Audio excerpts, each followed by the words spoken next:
Welcome. Today, we explore a groundbreaking clinical trial comparing high-dose and standard-dose split-virus influenza vaccines in older adults. As influenza continues to pose serious risks, especially for seniors, researchers are constantly seeking ways to improve vaccine effectiveness. This study, conducted across multiple sites in Canada and the United States, aimed to uncover how different vaccine doses impact cell-mediated immune responses, key defenses that go beyond just antibody production. We'll walk through the study's design, findings, and what they mean for protecting older populations from flu complications. Older adults are at greater risk for severe influenza complications, including hospitalization and even death. As people age, their immune systems naturally weaken, making it harder to fight off infections. Traditional flu vaccines are designed to stimulate antibody responses, but in older adults, this may not be enough. That's why scientists are investigating whether boosting cell-mediated immunity, especially the activity of certain T cells, can offer better protection. This study specifically targeted adults aged 65 and older, aiming to understand how their immune responses differ from younger individuals and how vaccine dose might make a difference. Cell-mediated immunity involves specialized immune cells, particularly CD8+ cytotoxic T lymphocytes, CTLs, that can directly destroy virus-infected cells. Unlike antibodies, which neutralize viruses before they enter cells, CTLs target and eliminate infected cells, helping to clear the infection from the body. Granzyme-B, a protein released by these T cells, plays a crucial role in this process by inducing apoptosis in infected cells. Understanding how vaccines stimulate this arm of the immune system is vital, especially for older adults whose antibody responses may be less robust. The trial was a double-blind, randomized study conducted over 4 influenza seasons.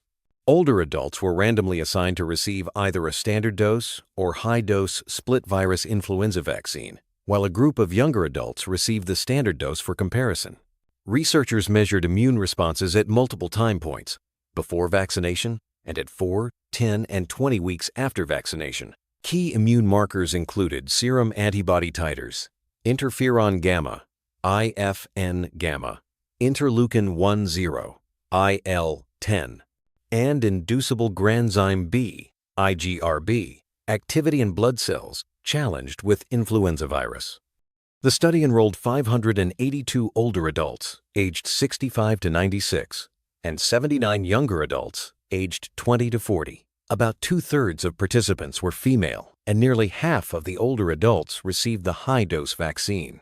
The study also tracked participants' frailty levels and cytomegalovirus, CMV, serostatus, as both factors can influence immune responses.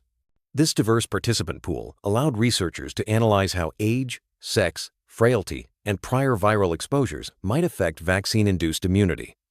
To assess the effectiveness of the vaccines, researchers collected blood samples at 4 key time points. They isolated peripheral blood mononuclear cells, PBMCs, and exposed them to live influenza virus in the lab. They then measured levels of IFN-gamma and IL-10 cytokines that signal different types of immune activity, as well as granzyme-B activity, which reflects the ability of T cells to kill infected cells. These measurements provided a detailed picture of both antibody and cell-mediated immune responses over time.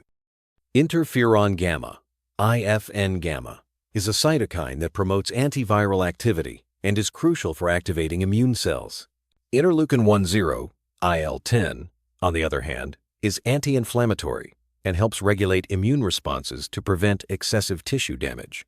The balance between IFN-gamma and IL-10, often expressed as the IFN-gamma, IL-10 ratio, can indicate whether the immune response is more aggressive or more regulated. This ratio is especially important in older adults, as an imbalance can affect both protection and risk of complications. Granzyme-B is a protein released by cytotoxic T cells to induce death in virus-infected cells. Its activity is a direct measure of the cell-mediated immune response. In this study, researchers measured both basal granzyme-B, BGRB, in resting T cells and inducible granzyme-B, IGRB, after exposure to influenza virus. High IGRB levels indicate a strong ability to clear infected cells, which is especially important for older adults who may have weaker antibody responses. Before vaccination, younger adults showed significantly higher levels of IFN-gamma, IL-10, and IGRB compared to older adults. This highlights the natural decline in immune function with age. Older adults also had higher basal granzyme-B activity, especially those who were frail or CMV seropositive. These baseline differences set the stage for understanding how vaccine dose might help overcome age-related immune deficits. At 4 weeks post-vaccination, older adults who received the high-dose vaccine showed a significant increase in IL-10 levels, reaching levels similar to younger adults. However, only the high-dose group showed a significant IFN-gamma response, while all groups, young and old, high and standard dose, showed increased IGRB. This suggests that the high-dose vaccine may better stimulate certain aspects of the immune response, particularly anti-inflammatory pathways, but its effect on cell-killing capacity is limited. The IFN-gamma IL-10 ratio dropped significantly in older adults who received the high-dose vaccine at 4 weeks post-vaccination, indicating a shift toward a more regulated anti-inflammatory response. This ratio gradually returned to baseline by 20 weeks. The finding suggests that while high-dose vaccination can enhance certain immune signals, it may also dampen the aggressive antiviral response, potentially balancing protection with reduced inflammation. Frailty and cytomegalovirus (CMV) seropositivity were important factors influencing immune responses. Frail, older adults had lower IFN-gamma levels and higher basal granzyme-B activity, while CMV-positive individuals showed reduced IGRB responses. These findings highlight the complexity of immune aging and suggest that personalized vaccination strategies may be needed for the most vulnerable seniors. The study also examined the impact of repeated annual vaccination. Over 4 years, absolute levels of IFN-gamma, IL-10, and antibody titers increased, while IGRB levels showed a slight decline.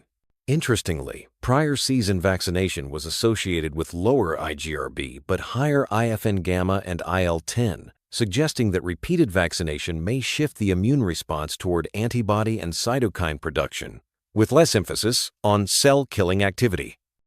While high-dose vaccines enhanced antibody and IL-10 responses, their effect on cell-mediated immunity, measured by IGRB, was limited. This suggests that the main benefit of high-dose vaccination in older adults may be through stronger antibody-mediated protection rather than improved T-cell killing of infected cells. Understanding this distinction is crucial for developing next-generation vaccines that address both arms of the immune system.